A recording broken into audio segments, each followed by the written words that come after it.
الناصر إلى اسم عريق، الناصر قديمة، الناصر تاريخ. شو الناصر؟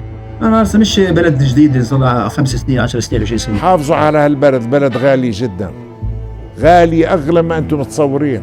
هاي بلد فيش ببدلهاش، لو حطيتهم كل العالم كله الناصري بقولكم بس الناصري. الناصر يعني الناصر لازم تفهم شو معنى كلمة الناصر. الناصر إلى رونق خاص.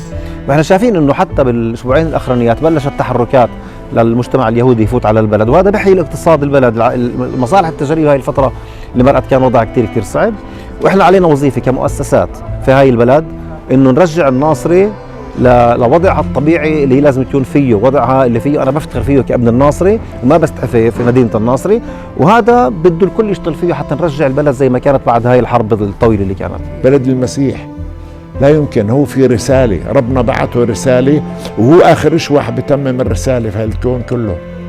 منيح الانسان الجيل الجديد يعرف شو معنى هذا الاشي، التسامح، المحبه، الصدق، العمل الصالح. اهل الناصر بحبن كثير، بقول هن الناصر غاليين، ديروا بالكم عليها، هي دائما راح تضلها احلى منكم. حبوا بعض، كونوا لبعض، ودعموا بعض، وساعدوا بعض، لانه هاي هي الناصر اللي انا بعرفها، هاي هي الناصر اللي خلقت فيها. يا رب تديمها نعمه وصحه على كل خلقك، وما نشوف الا اشياء تفرحنا ان شاء الله ان شاء الله ان شاء الله. تاكلكم يعني هداة البال يا رب، الصحه هداة البال لنا ولكل الناس، وبالذات لاهلنا الموجودين بعاد عنهم مش طالع ايدنا نساوي شيء معهم. نتمنى انه السنه الجايه نكون احنا وياهن بمحل احسن من كثير من الموجودين فيه. يا رب يا رب يا رب.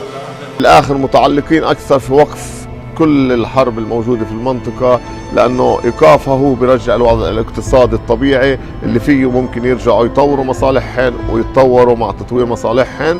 نتمنى لهن إحنا يعني الإشي على الكل، نتمنى لهن إنه يمروا هاي الفترة برضه في ظروف أفضل، وفعلا يكون في إجر على البلد، وهاي الإجر تساعد في تنمية هاي المصالح ويكونوا بخير كل الوقت.